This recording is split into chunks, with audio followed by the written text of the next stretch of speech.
Judul yang saya ambil bagaimana puasa sehat secara sunnah. Puasa saum itu sebenarnya bentuk hijrah kafah. Manusia punya 3 otak naluri, tindakan, kemudian otak emosi di otak tengah, dan otak analisa. Otak naluri itu nanti sekarang kita akan melatih untuk menjadi secukupnya, tidak melampaui batas. Otak emosi untuk menjadi jiwa yang tenang, dan otak analisa menjadi hati yang bersih. Jadi ada tiga target dari hijrah saum tadi. Membuat raga menjadi seimbang secukupnya, kemudian jiwa menjadi tenang, dan hati menjadi bersih. Sebenarnya puasa itu adalah program melaparkan sel. Jadi kalau kita mau sahur, nanti ingat, wah aku sahur mengkurma karo banyu putih, engko nanti siang saya lapar. Itu ya kadang-kadang yang sering seperti itu. Kalau puasa itu melaparkan, berarti kita harus siap-siap lapar, harus niat-niat. Nanti siang berarti saya lapar, berarti saya lemes, katanya. Karena dari fajar sampai maghrib tidak ada asupan makan. Kenapa kita harus puasa? Ini perintahnya yang Nabi contohkan ya. Jadi Islam itu ada 5 perkara. Salah satunya adalah puasa di bulan Ramadan.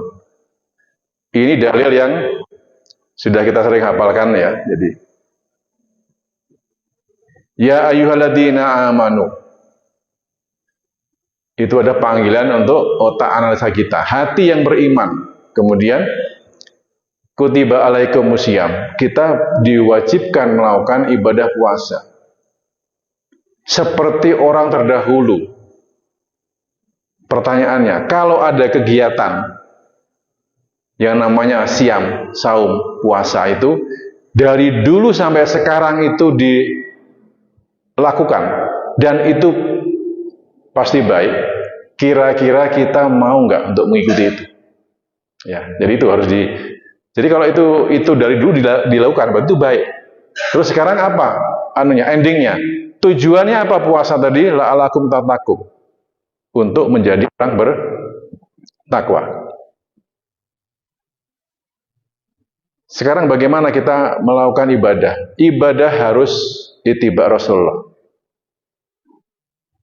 Sekarang bagaimana cara sahur Rasulullah? Dari hadis riwayat Ahmad, yang artinya makan sahur adalah makan penuh berkah. Janganlah kalian meninggalkannya walau dengan seteguk air. Seteguk itu enggak cuma sak glekan, bukan ya. Seteguk itu separuh dari kebutuhan harian kita. Misalnya gini, saya berat badannya 70 kilo, 1 kilo butuh 30 cc. Berarti saya butuh minum 1 hari berapa? 70 kali 30, berarti 2 liter, 1 gelas. Berarti saya waktu sahur minum berapa? Separuhnya, 1 liter, Bu. Ya. Nanti Ibu lihat, saya langsung, kalau nanti ada 1 liter, saya langsung habiskan untuk waktu buka ya. Dan jadi ini yang dituju air putih, bukan teh, bukan kopi, bukan air putih. Apa makannya? Dari hadis riwayat Ibnu Hibban Al-Baihaqi dari Abu Hurairah radhiyallahu anhu, Rasulullah bersabda, nikmat sahurul mukmini tamru. Sebaik-baik makanan sahur bagi seorang mukmin, sahur mukmin, ya, bukan muslim ya, mukmin, adalah kurma kering. Kurma itu termasuk golongan apa? Buah. Sebenarnya kita di ibadah saum tadi diajarkan oleh Islam untuk minum air putih dan buah.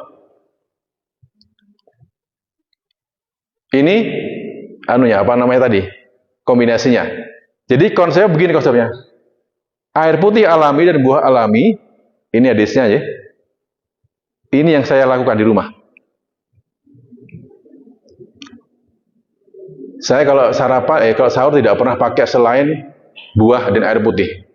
Ini insya Allah tahun kelima. Dulu sama saja, dulu masih saya mencoba dan kebetulan istri saya juga udah mulai ngikuti ya. Yang namanya kurma tok. Kurma tadi cuma 2-3 biji udah. Air putihnya 1 liter. Ya, jadi ini seliter air putih, terus ini buahnya. Nah, sekarang berapa lama puasa itu? Karena di luar sana ada namanya intermittent fasting, puasa berselang. Ada yang 18/6, 20 jam, ya gitu. Yang kebanyakan untuk apa? Untuk pelangsingan. Ternyata saum mukmin itu ada aturan berapa lamanya. Monggo dibuka di Al-Baqarah 187.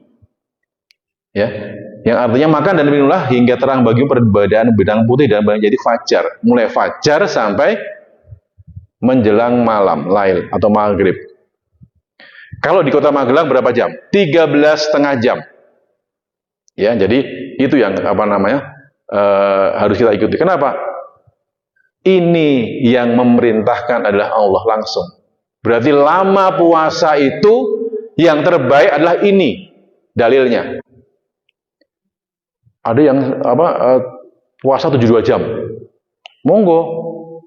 Tapi untuk ibadah ini seorang mukmin dia harus pakai pakai lama tadi dari fajar sampai maghribnya. Ini gambarannya ya. Jadi dari 4:30 ya kalau Magelang ya 4:30 sampai jam 18 ya.